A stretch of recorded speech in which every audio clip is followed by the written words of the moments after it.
Welcome back to a brand new video, and today we're going to be reviewing Summerslam, which happened last night, and it was a pretty fun show. I'm in the minority who think that it was actually a really good show and better than last year's, in my opinion. People are saying that this show was kind of ass, mid, decent. I don't know why, but personally for me, I enjoyed this show. Also, before we continue, I've heard that the crowd wasn't loud in Detroit, but I don't know if those people have TV audio issues or what. Because for me, when I was watching on my TV, the crowd was hyped. I hear the crowd, roaring, jumping, yelling. I heard all that, but people are saying they didn't hear much from Detroit. I don't know. But personally for me, I heard the crowd, being loud almost for every single match. So yeah. But anyways, let's kick off my review and thoughts on WWE SummerSlam 2023. Alright, let's kick off with Ricochet versus Logan Paul. Now, this match kicked off the show because Logan had to be there for Jake Paul's fight against Nate Diaz in Dallas.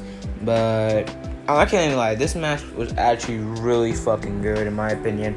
It was a great way to start off the show with some great high-flying action. Now, we'll say though, this match, I'm not going to say it was horrible, but it kind of was a bit of a letdown, especially with the way they were hyping up this match as the most viral match in all of the history, which you can kind of say that, but there was barely any huge spots where it's like a big wow moment. There was none of that, to be honest. They kept it pretty much in the ring.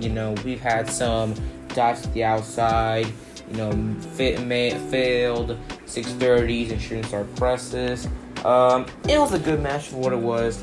But in the end, for some reason, this random guy just hands Logan Paul brass knuckles, and then Logan hits Ricochet with the one lucky punch with the brass knuckles, and then 1, 2, 3, Logan Paul wins. That was a very anticlimactic finish to the match, to be honest. Personally, I didn't expect much of note, but I don't know. It was good, in my opinion. It was a good match play. The finish was a bit mad, in my opinion. So yeah, Logan Paul wins. Pretty good.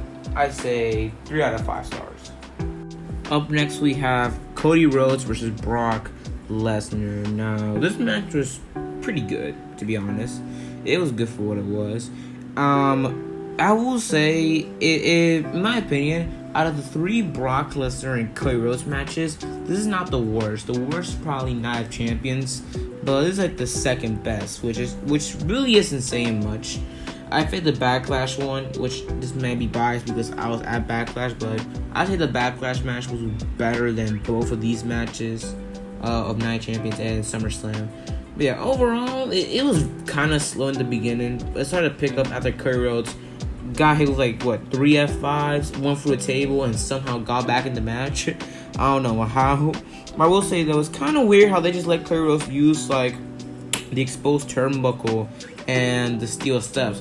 How is that not a disqualification?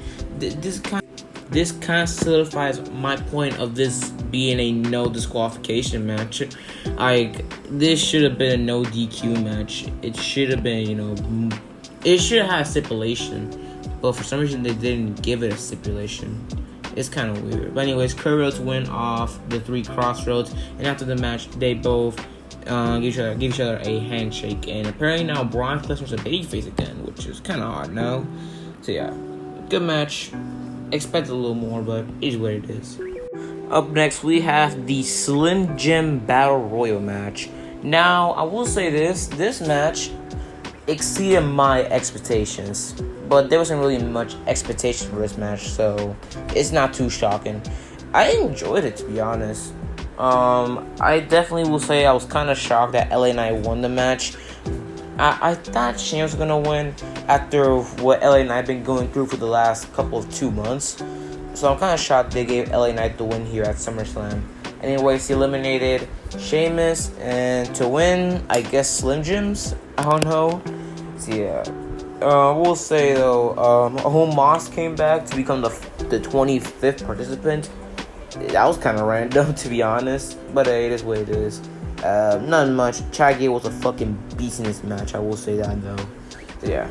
Anyways, decent match. LA Knight won. Yeah, you love to see it. Next up, we have the MMA rules match between Ronda Rousey and Shayna Baszler. Oh God. Now, I will say though, same with the Battle Royal, I had little to no expectation for this match, but it was kind of boring to be honest.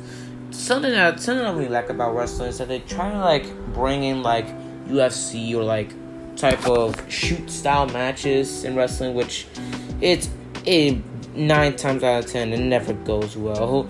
Like, look at the Brawl for All back in like 1997, 1999, whatever. God damn it, that was fucking horrible. Yeah, it did not do anything for the company, and neither did this match did. Now, it was kind of weird, to be honest. It was decent, I guess. So apparently now Ron's gonna leave for a little bit. I don't know when she'll come back. Maybe Survivor Series time. Hopefully not Rumble, to be honest. So yeah, Shayna Baszler won via technical submission. And yeah, not much to say about this match. Thank God this match was after that shitty-ass MMA rules match for the Intercontinental Championship, Gunther versus Drew McIntyre. Now, people are saying that this match was kind of bad and whatever. I don't know, man. This match for me was actually really good. Definitely one of the better matches of the night, to be honest. Man, it was just hard hitting from beginning to end. I fucking loved this. Almost every single, if not every, Gunther Intercontinental Championship match has been so goddamn great. It's all of his IC title matches have been so good. Like, I don't think Gunther can have a bad match with anybody. Even the Braun Strowman match wasn't even bad. Hey man, fantastic match. Drew McIntyre lost. It died. I don't really mind it. They'll definitely have McIntyre turn heel. They show like a digital exclusive. Show McIntyre like very pissed off that he lost tonight. So yeah, W match. I give it about 4 stars. We go from one banger to another. We have for the World Heavyweight Championship, Seth Rollins versus Finn Balor. And man, personally, this was match of the night. This match kept me on edge. It was so goddamn good. And I don't even mind the interference of the Judgment Day. I feel they're gonna set up Balor versus Priest after what happened. So basically, there were attempts of Damian Priest trying to help out Finn Balor, but at the first time Balor didn't want the help with the briefcase. Then Damian got a bit annoyed, and during the final moments of the match, Damian gave Balor the briefcase, but Rollins took the opportunity to hit a curb stop on Finn Balor onto the briefcase for Rollins to retain. And Seth Rollins came out also in the gear he had for the 2016 Summerslam event when he faced Finn Balor for the Universal Championship, which is a nice callback. And man, this match was really, really good in my opinion. It was so great. And yeah, honestly, I don't know where Balor goes from here. I don't feel like he needs a challenge to that World Heavyweight title. I really do feel they should have had Balor win the championship tonight. But hey man, it is what it is. I'm guessing, like I said, they're going to have Damian versus Balor at Payback. So yeah, it is what it is. Personally, 4.5 stars. It was such a great ass match. Next up, we have for the WWE Women's Championship, Asuka versus Bianca versus Charlotte Flair. This match was actually pretty good in my opinion. People are saying, like I said in the beginning, that Detroit was not loud for this match. I don't know why, but I heard some cheering, I heard some boos. You know, I heard reactions during this match. So, like I said, maybe people have problems with their TV or something like that. I don't know. This match started off really slow, but I feel like midway through it really picked up. You know, Charlotte did the triple threat spots basically, you know, with the moonsault to the outside and whatnot. This match also kept me on edge, but not as on edge as like Balor versus Seth Rollins, the match previously. So yeah, good match. I really enjoyed it. Surprisingly, Bianca Belair won the championship.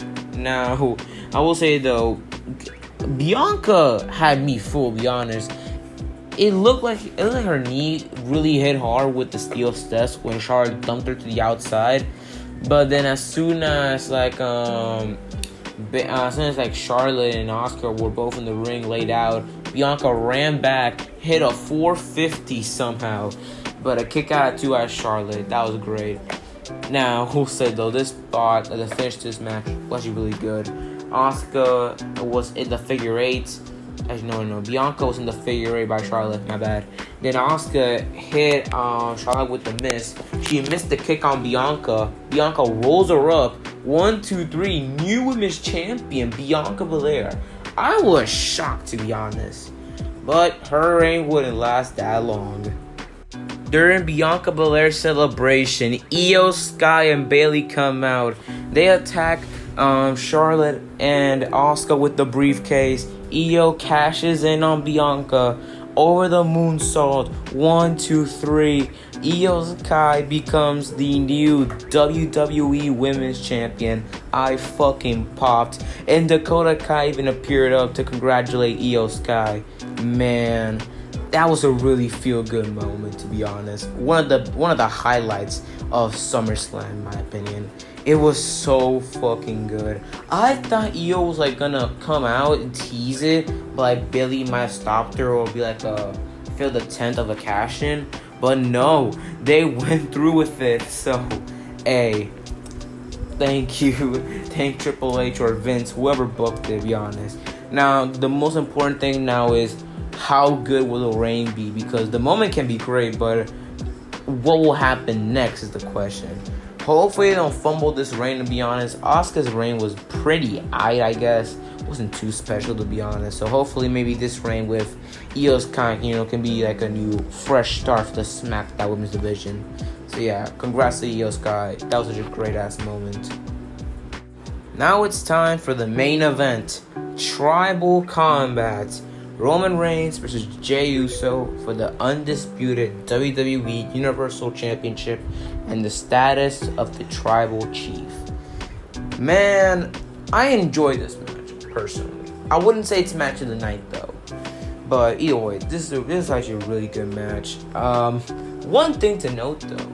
Like, when they was promoting this on social media or whatever, they said that there wouldn't be no interference. But, there was, in fact, multiple. By that, I mean 2. Solo Sikoa came out and helped out Roman Reigns. Somehow, Jey Uso fended them off. Somehow, Roman Reigns accidentally speared Solo, and then Jey Uso speared Roman Reigns through the barricade. That was a nice spot. But the moment that really grinded my gears was when Jimmy Uso pulled Jey Uso out of the cover when Jey Uso was pinning Roman Reigns and hit Jey with the super kick, allowing Roman Reigns to hit the spear through the table on Jey and beat Jey Uso. Man, this doesn't make any sense at all. I don't know why the fuck they went with this shit. I'm so confused. They better have a good ass explanation on SmackDown. And we already know this feud's gonna go on for the next 3 months because if it's true, Roman Reigns ain't gonna be for the next 10 SmackDowns leading to Survivor Series. Yeah, I'm very mixed about this, to be honest. I guess it's kind of a cool moment, but there's not really much rhyme or reason to this. Like I said, they better have a good explanation on SmackDown. If not, this was just for nothing, to be honest. Yeah, I say 4 stars, but still, it's kind of heartbreaking, man. Jim Uso's turn on Jey. Man, this doesn't make any sense. I might make a whole different video about this heel turn, to be honest with you. So yeah. Anyway, guys, like the video, subscribe if you're new. And yeah, I'll see you next time for the next video, which hopefully I can release tomorrow, to be honest. So yeah, see you guys.